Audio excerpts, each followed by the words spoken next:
नमस्कार, स्वागत है आपका। मैं सौरभ सिंह चौहान आप सभी का स्वागत करता हूं हमारे चैनल प्रॉस्पेरस एडुकेयर पर। तो दोस्तों, हमने देखा था पिछले वीडियो में रस किसे कहते हैं, रस की परिभाषा हमने देखी थी। रस के अंग हमने पढ़ा, स्थायी भाव, विभाव, अनुभाव और संचारी भाव। इन चार चीज़ों को हमने विस्तृत रूप से अध्ययन किया। अब हम पढ़ने वाले हैं रस के जो प्रकार हैं। रस के जो मूल प्रकार हैं वो है 9: श्रृंगार, हास्य, करुण, रौद्र, वीर, भयानक, अद्भुत, विभत्स, शांत, वात्सल। ठीक है, वात्सल जो ये 10वां है। तो भरत मुनि ने मूल रूप से 8 ही रस को बताया है। अपने नाट्य शास्त्र में उन्होंने शांत रस को स्थान नहीं दिया है।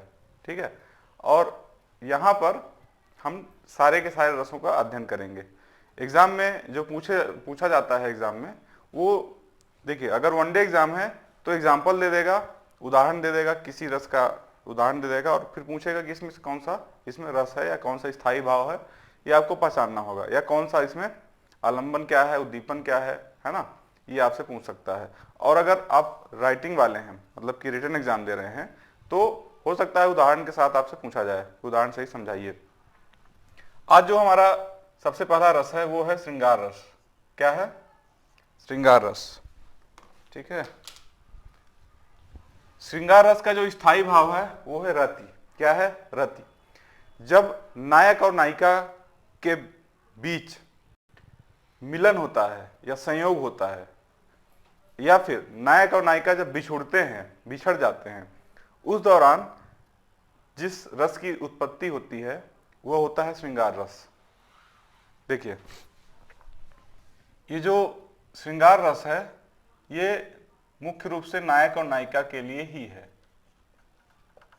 आज के संदर्भ में आप प्रेमी प्रेमिका, जो गर्लफ्रेंड बॉयफ्रेंड रहते हैं ना, पति पत्नी, ठीक, और भी कोई जो नजदीकी है ना, जिसमें ये भाव पाया जाता है, तो नायक और नायिका के बीच होता है।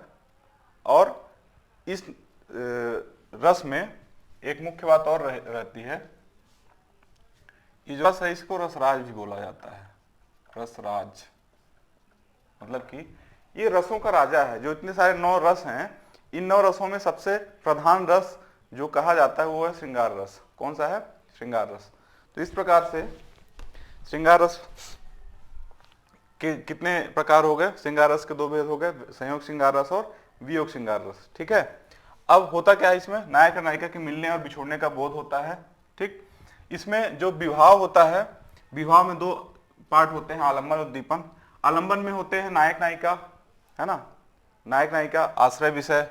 आलंबन में होता है आश्रय विषय। आश्रय का कौन होता है? जिसके हृदय में भाव उत्पन्न हो सकता है वो नायक के या लड़के के, उसमें हृदय में भाव उत्पन्न हो सकता है लड़की के या नायिका के हृदय में भाव उत्पन्न हो, तो आश्रय विषय होता है। और अनुभव की संख्या 8 है, जिसमें से मैंने यहाँ पे कुछ ही लिखे हैं कि जो रस, श्रृंगार रस में जो अनुभव प्रयोग होते हैं वो है अवलोकन, एक दूसरे को देखते हैं, ठीक, स्पर्श करते हैं, आलिंगन करते हैं, गले लगाते हैं, ठीक है, अश्रु, भाई बिछुड़ जाते हैं तो रोते भी हैं। तो ये क्या है? ये संयोग और वियोग श्रृंगार रस के विभाव अनुभव के ये हिस्से हैं। ठीक है, फिर है संचारी भाव। संचारी भाव में जो ये पानी के बुलबुले के समान होते हैं और इनकी संख्या 33 होती है। और श्रृंगार रस में इनका जो भागीदारी है, हर्ष, खुशी होती है देखकर, जड़ता, आवेग, चपलता और अन्य भी हैं, आदि हैं, है ना, बहुत सारे हैं। 33 में से उस वक्त कौन सा उत्पन्न होता है और फिर समाप्त हो जाता है, वो डिपेंड करता है स्थिति परिस्थिति के अनुसार। मैं एक यहां पर उदाहरण लेता हूं। राम के रूप निहारत जानकी, कंकन की नग की परछाई, कंकन की नग की परछाई। राइटिंग थोड़ा पुअर है, राइटिंग में मत ध्यान दीजिएगा, समझिएगा बस। यातः सबय सुधि भूल गयो,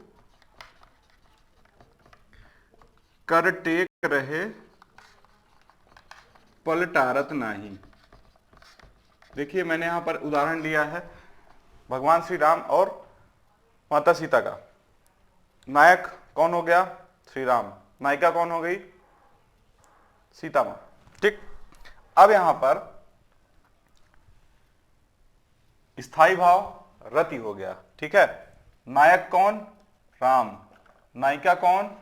सीता। ठीक। विभाव में आते हैं। आलंबन, आलंबन में आश्रय और विषय। ठीक है। आश्रय कौन? जिसके हृदय में भाव उत्पन्न हो।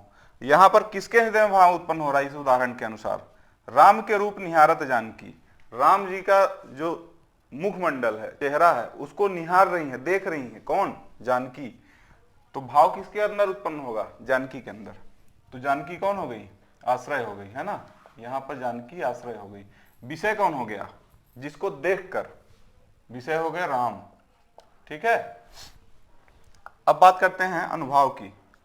अनुभाव है अवलोकन, स्पर्श, आलिंगन, अश्रु। अब अवलोकन कर रही है, देख रही है। किसको देख रही है? राम को देख रही है, भगवान श्री राम को देख रही हैं। तो अवलोकन हो गया। स्पर्श तो नहीं कर रही हैं क्योंकि कंकन में देख रही हैं, मतलब अपने कंगन के नग में देख रही हैं। किस में देख रही हैं? कंगन का में जो नग लगा है उस नग में परछाई दिख रही है, भगवान श्री राम का मुख दिख रहा है। ठीक। ठीक है। और आलिंगन भी नहीं है, अश्रु भी नहीं है। ठीक है। संचारी भाव, हर्ष हो रहा है, खुशी हो रही है ना। उनके अंदर खुशी का भाव उत्पन्न हो रहा है, बहुत हर्षित हो रही हैं। तो यहां पर इसको फिर समझ लेते हैं। राम के रूप निहारत जानकी, कंकन की नक्की परछाई, यातय सबे सुधि भूल गयो, कर टेक रहे पल टारत नाही। देखिए यहां पर नग में उनकी परछाई को देखकर, उनके चेहरे को देखकर जो माता सीता हैं, जानकी हैं, वो सब कुछ भूल गई हैं। अपनी जो सुधि है, अपना जो याद है, सुधि है, ये उसको भूल गया है, भूल गई हो, है ना। कर टेक रहे पल टारत नहीं। कर का मतलब होता है हाथ। कर का मतलब क्या होता है? हाथ। अपने हाथ को टेक कर, टेक लगाकर देख रही हैं, लगातार निहारे जा रही हैं, लगातार देखे जा रही हैं। और वो चाहती हैं कि ये जो पल है, ये जो समय है, ये ठहर जाए, ये ना आगे बढ़े। ठीक है। तो यहां पर अनुभाव क्या हो गया? कर टेकना, मतलब कि चीजों को देखकर, मतलब कि आश्रय विषय में आश्रय को देखकर जो भी हम प्रतिक्रिया देंगे, हमारा जो शरीर है प्रतिक्रिया देगा। यहां पर क्या प्रतिक्रिया दे रहा है? कर टेक रही हैं, हाथ को टेक लगा रही हैं, तो ये प्रतिक्रिया दे रही है। तो कर टेकना क्या हो गया? कर टेकना अनुभाव हो गया। ठीक है। इतना समझ में आ गया। चलिए आगे बढ़ते हैं। देखिए यहां पर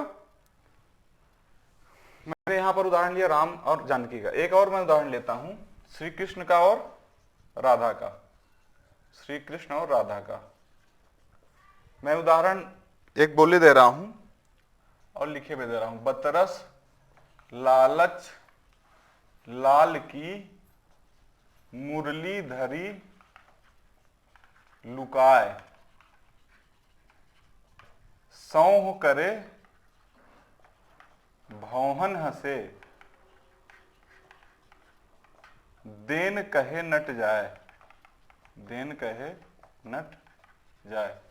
देखिए यहां पर जो राधा हैं, श्री कृष्ण से बात करने की इच्छुक हैं और इसी वजह से वो क्या कर रही हैं? बतरस लालच लाल की मुरली धरी लुकाए। श्री कृष्ण की जो मुरली है, बांसुरी है, उसको उन्होंने छिपा लिया है। ठीक। किसने छिपा लिया है? राधा ने। सौह करे भौहन हसे, देन कहे नट जाए। सौह करे, सौगंध खाती हैं, कसम खाती हैं कि मैं नहीं रखी हूं कृष्ण, हे कृष्ण, मैंने तुम्हारी मुरली नहीं छुपा रखी है ना। ये कसम खाती है। सौह करे भौहन हसे, लेकिन जो भौहें हैं, जो मुखमंडल है, वह बता रहा है, ऐसा प्रतीत होता है कि नहीं इन्होंने छुपा रखा है, लेकिन वो झूठ बोल रही हैं। सौह करे भौहन हसे, देन कहे नट जाए, मतलब कि उनकी भौहें तो बता रही हैं कि इन्होंने छुपा रखा है ना। और वो श्री कृष्ण से बात करने के लिए क्या कर रही हैं, ये स्वांग रचा रही है ना। देन कहे नट जाए, मतलब कि देने के लिए बोल रही है कि भाई हमारे पास है ही नहीं तो मैं कहां से दूंगी, है ना, जिससे बात आगे संवाद बढ़ती रहे। ठीक है, आशा करता हूं ये आपको समझ में आया होगा। देखिए संयोग श्रृंगार रस के बहुत सारे उदाहरण हैं। दुष्यंत कुमार की कुछ लाइनें हैं दुष्यंत कुमार जी की, आप उसका भी प्रयोग कर सकते हैं। तू किसी रेल सी गुजरती है, मैं किसी पुल सा थरथराता हूं। ठीक है, तू किसी रेल सी गुजरती है, मैं किसी पुल सा थरथराता हूं। और भी इसकी पंक्तियां हैं, आप इसको पढ़ लें, देख लें। लेकिन जो एग्जाम में लिखे जाने वाले हैं वो आप जो साहित्यिक रचनाएं हैं अलग अलग लेखकों की, अलग अलग कवियों की, उन्हीं को आप प्रयोग करें ज्यादा से ज्यादा। ठीक है, बाकी उदाहरण आपको समझ में आ गया होगा। ये होता है संयोग श्रृंगार रस। अब बात करते हैं वियोग श्रृंगार रस की। वियोग श्रृंगार रस में स्थायी भाव रति ही रहता है, लेकिन वहां पर बिछड़ने का बोध होता है। किसका बोध होता है वियोग में? बिछड़ने का बोध होता है, बिछड़ने का बोध हो। परिभाषा वही रहेगी, जब रति नामक स्थायी भाव विभाव, अनुभाव और संचारी भाव के संयोग से